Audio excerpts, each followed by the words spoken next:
আমরা যে জিনিসটাকে ফাইট দিচ্ছি সেটা অ্যান্টিবায়োটিক রেসিস্ট্যান্স।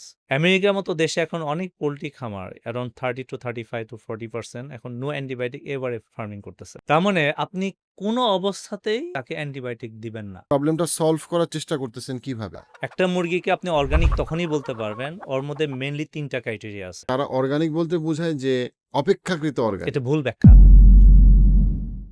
আমরা এখন ধরেন অল্টারনেটিভ হিসাবে আপনারা যে একটা ইকোসিস্টেম দাঁড়া করানোর চেষ্টা করতেছেন আ অর্গানিক চিকেনে, সেটা আসলে আপনারা কিভাবে করতেছেন? এটা কিভাবে আপনারা এটা মানে ধরেন প্রবলেমটা সলভ করার চেষ্টা করতেছেন কিভাবে? আমাদের ফার্মিং যেটা আমরা আমাদের যে ফার্মিং যেটা বলতেছি zero antibiotic, free range that's a different story.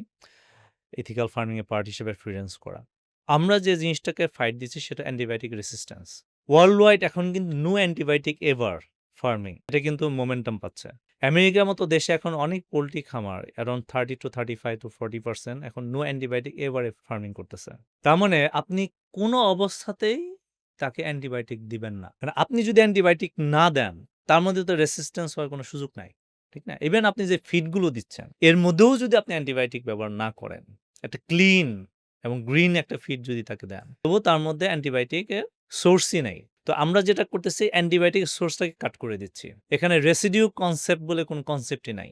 শুধু ওই মুরগিটা যখন মানুষ খাবে, এই মুরগিতে কখনো তার ভেতরে অ্যান্টিবায়োটিক রেসিডিউ অথবা রেজিস্ট্যান্স বলেন সেটা মানুষের শরীরে যাবে না। অ্যাট দ্য সেম টাইম আমরা যদি ভেজিটেবল প্রোটিন বা আমরা যদি অ্যানিমাল প্রোটিনটাকে এভয়েড করতে পারি, তবুও কিন্তু আপনি এই সোর্স থেকেও হেভি মেটালটাকে আপনি এলিমিনেট করতে পারেন।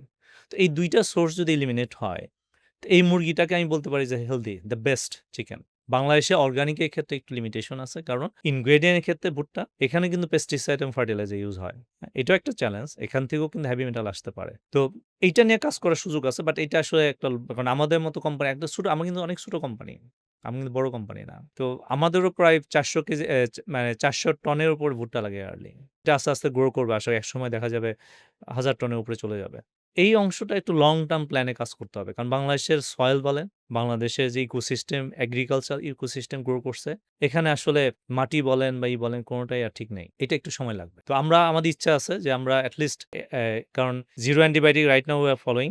নেক্সট স্টেপ আমাদের টার্গেট হলো অর্গানিক ভাবে আমরা যদি পালন করতে পারি। But it will take some time. আমি জাস্ট যদি বোঝার চেষ্টা করি যে তাহলে বাজারের সবাই যদি অ্যান্টিবায়োটিক ইউজ করে, তাহলে তারা তাড়াতাড়ি মুরগিটা বড় করতে পারতেছে। এবং তারা ৩০ দিন পালতেছে, আপনারা ৪২ দিন পালতেছেন এভারেজে গড়ে।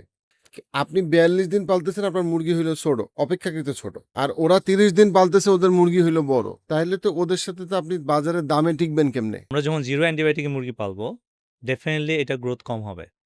কারণ আপনি কিন্তু তার গ্রোথ প্রমোটার বা এজিপি বলে অ্যান্টিবায়োটিক গ্রোথ প্রমোটার কিন্তু দিচ্ছেন না। যেখানে মানুষ ৩০ দিনে মুরগি ২ কেজি উপরে করে ফেলতেছে, আমাদের ওই সময় ৩০ দিনে মুরগির ওজন থাকে ১২০০ গ্রাম, ১ কেজি এরকম। আমাদের একটা বড় চ্যালেঞ্জ ছিল, এটা অনেকেই হয়তো জানে, অনেকেই জানে না যে আমাদের গত ৩.৫ বছর ব্রয়লারের ওজন অনেক কম আসতো। আ এটা ইভেন ৪২ দিনেও কম। ইভেন আমরা অনেক সময় ব্রয়লার ৫০ দিনেও পালছি। এটা মেইনলি ছিল একটা ওই কক্সিডিওসিস একটা ইস্যু ছিল। we could not manage that one. একটা বড় ফার্মাসিউটিক্যালস এর ইম্পোর্টেড মেডিসিন ডোজ প্রতারণার কারণে এইটা আসলে হইতো না। যাই হোক আমরা এটা ডিসকভার করার পর আলহামদুলিল্লাহ এখন আমাদের ইন্টারন্যাশনাল যে স্ট্যান্ডার্ড জিরো অ্যান্টিবায়োটিকে বা নো অ্যান্টিবায়োটিক এভারে আমাদের ৪২ দিনে এভারেজ ওজন এখন ২ কেজির উপর হয়। তারপরও ৩০ দিনে ২ কেজি আর ৪২ দিনে ২ কেজি। এটা কিন্তু হিউজ ডিফারেন্স। কারণ ও খাবে বেশি। আপনার শেডের আপনি পার ইয়ারে আপনি কম মুরগি পালতে পারবেন।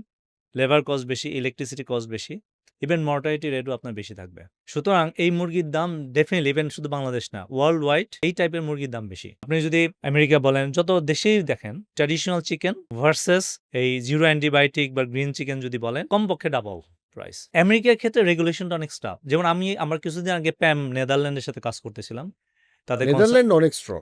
তাদের কনসালটেন্ট আমাদের ফার্মে ছিল প্রায় ১০-১২ জন ছিল। ভবিষ্যতেও আসবে। অ্যাকচুয়ালি আমরা টেকনিক্যাল কোলাবোরেশন করতেছি যে নেক্সট লেভেলে যাওয়ার জন্যে। আমাদেরও তো লিমিটেশন থাকতে পারে।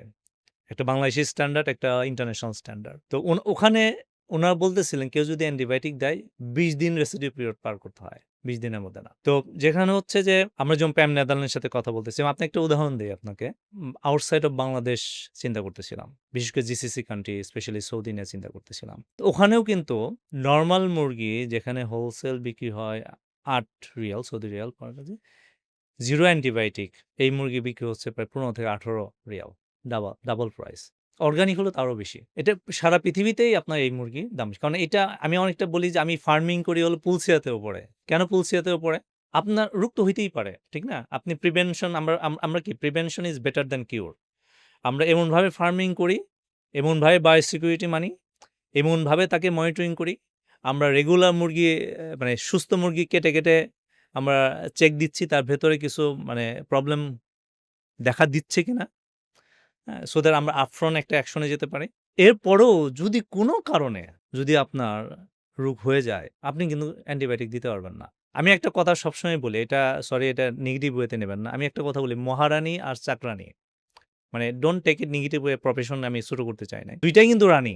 মানে ইন টার্মস অফ সাফিক্স যদি চিন্তা করি, মহারানী অ্যান্ড চাকরানী। ২ টাই কিন্তু ভ্যালু সেম না। ঠিক তেমনি আমি সবসময় বলি, জিরো অ্যান্টিবায়োটিক আর অ্যান্টিবায়োটিক রেসিডিউ ফ্রি সিমিলার। কারণ অ্যান্টিবায়োটিক রেসিডিউ ফ্রি মানে আপনি রোগ হয়েছে অ্যান্টিবায়োটিক দিছেন, দেন রেসিডিউ পিরিয়ড পার করে বিক্রি করছেন। আপনি আপনার রিস্ক ফ্যাক্টরটা মিটিগেট করে ফেলছেন অ্যান্টিবায়োটিক দিয়ে। আর জিরো অ্যান্টিবায়োটিক হলো আপনার রোগ হয়েছে, আপনি অ্যান্টিবায়োটিক দিতে পারতেছেন না। তার মানে কি? You are taking all the responsibility, মানে রিস্ক ফ্যাক্টরটা নিয়ে নিচ্ছেন। মানে আপনি পুলসিয়াতের উপর আছেন, যদি রোগ দেয় ঠাস করে নিচে পড়ে যাবেন। যদি কোনো প্রবলেম হয়। অনেকে আমাকে পরামর্শ দেয়, ভাই আপনি এক কাজ করেন না, মুরগিগুলো আলাদা করে একটু অন্য একটা শেড। আমি বলছি নো। একবার যদি ফার্মে আপনি অ্যান্টিবায়োটিক ঢুকান, you can not control it. Can't control ইট আমি বলি। আমাদের এখানে অনেক বোনাস স্ট্রাকচার আছে। যদি শেড ভালো হয়, এমপ্লয়িদের বোনাস, বেতনের বাইরে অনেক ইনসেনটিভ আছে। যখনই আপনি একজনকে বলবেন, ইয়েস তোমার এইটা হইলে এই পাবা। তখনই সে সেলস বাড়ানোর জন্য, কমিশনের জন্য। সেলস ছাড়াও সেটা প্রোডাকশন ভালো করার জন্য সে কিন্তু চেষ্টা করবে অ্যান্টিবায়োটিক দেওয়ার জন্য। আমাকে একবার ম্যানেজার বলতে, স্যার একটা এমপ্লয়ি আসছে, নতুন জয়েন করছে, বলতে স্যার কি দেখবে নাকি আমরা দিলে? ওকে কিন্তু ফায়ার করে দিছি। কারণ ওর ভেতরে মাইন্ডসেট ডিফারেন্স, স্যার তো দেখবে না দিলে। আসলে অ্যান্টিবায়োটিক কিন্তু ব্রয়লার মুরগিতে ইনজেকশন দেয় না, কিন্তু পানিতে খাওয়ার দিয়ে সাথে দেয়। মিলায় দেয় নাকি? পানিতে দিয়ে দেয়।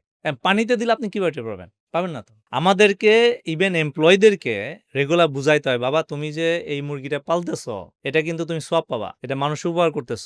আখিরাতে আল্লাহ তাআলা তোমার এর বদলা দিবে। তুমি যদি অনেস্টি মেইনটেইন করো। একটা কথা আছে না যে, সত্যবাদী এবং বিশ্বস্ত ব্যবসায়ীগণ শহীদ নবী, শহীদ, সিদ্দিকদের সাথে হাসর হবে। ব্যবসায়ী তো ব্যবসায়ী, তার আন্ডারনিথ যে পিপল গুলো আছে তারাও তো অনেস্টি মেইনটেইন করতেছে।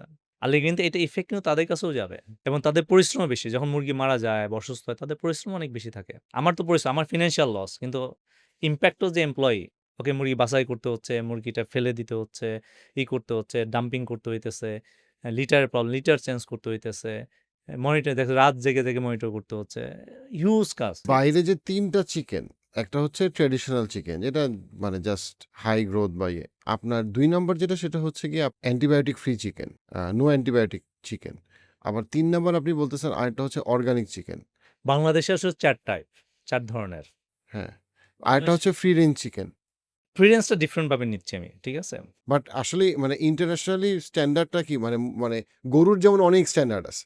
গরুর কিন্তু অনেক স্ট্যান্ডার্ড আছে। মুরগির ক্ষেত্রে কয়টা? আমি একটু ব্রেকডাউন করি। ১ম এ টপ যেহেতু অর্গানিক থেকে কথা বলি। একটা মুরগিকে আপনি অর্গানিক তখনই বলতে পারবেন, ওর মধ্যে মেইনলি ৩ টা ক্রাইটেরিয়া আছে। ১ম, ওকে কোনো অবস্থায় আপনি কোনো অ্যান্টিবায়োটিক দিতে পারবেন না। নো অ্যান্টিবায়োটিক এভার বা জিরো অ্যান্টিবায়োটিক বলেন, দিতে পারবেন না। মরে গেলেও না। এবং কোনো জায়গায় যদি কোনো ফ্লকে যদি অ্যান্টিবায়োটিক দেন, ওটাকে অর্গানিক দাবি করতে পারবেন না। ২ নাম্বার হইলো, ওকে সয়েল অ্যাক্সেস দিতে হবে। মাটিতে পালতে। এখন এখানে একটা কন্ডিশন আছে।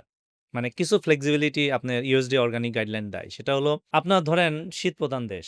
ও যেটা বলে যে আপনি চাইলে মুরগির নিরাপত্তার জন্য আপনি শেড দিতে পারবেন। যে আপনি একটা অংশকে আপনি করে আপনি নিচে মাটি আছে বাট উপরে আপনি শেড দিলেন, একটা প্রোটেকশন দিলেন। এটাকেও সয়েল অ্যাক্সেস বলা যাবে। সবচেয়ে ভালো হলো বাইরে একবার খোলামেলা পরিবেশে দিতে পারলে। যেমন আপনি যদি এখন সৌদি আরবে ব্রয়লার ফ্রি রেঞ্জ পালতে যান, you can not do it. আপনার জন্য কিন্তু একটা অপশন দিয়ে দিছে। হ্যাঁ, আপনি যদি এক্সটেন্ডেড এরিয়াকে মাটির মধ্যে নিয়ে যদি আপনি একটু ওয়েদারটা কন্ট্রোল করলেন, সয়েল অ্যাক্সেস পেল, আপনি কিন্তু দাবি করতে পারেন, ইয়েস আমারটা কিন্তু সয়েল অ্যাক্সেস আছে। এখানে ফ্রি রেঞ্জের কথা বলা নাই। এখানে ২ টা জিনিস। ফ্রি রেঞ্জ একটা জিনিস আর পাস্তুর রেস আরেকটা জিনিস। অনেকগুলো ক্যাটেগরি আছে। পাস্তুর রেস মানে ও থাকবেও মাটির উপরে, ঘাসের উপরে। খাবার নট নেসেসারি যে ওখান থেকে টুকে খাবে, আপনি খাবার দিতে পারেন। ওইটা নিয়ে কোনো সমস্যা। ৩ নাম্বার হইলো, ওর যে খাবারটা, ওই খাবারটাও অর্গানিক হইতে হবে এবং নন জিএমও হইতে হবে।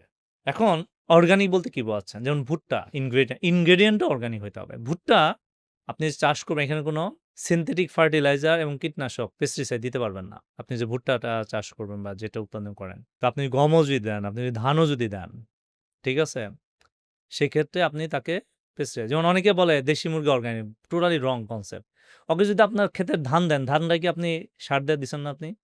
তৈরি করছেন না? কীটনাশক দিছেন না? সুতরাং মুরগি ঘুরে পারলেই যে অর্গানিক হবে তা না। বাংলাদেশে অর্গানিক কোয়াইট ইম্পসিবল। মানে দেশি মুরগি অর্গানিক টোটালি ভুল। বাংলাদেশে অর্গানিক ক্লেম করা টাফ।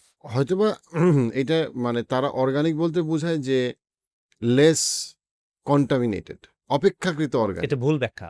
তো আরেকটা জিনিস জিএমও হইতে পারবে না। জিএমওর ক্ষেত্রে হ্যাঁ, বাংলাদেশে অফিসিয়ালি ভুট্টা নন জিএমও। অফিসিয়ালি আমি জানি না ভেতরে কি আছে।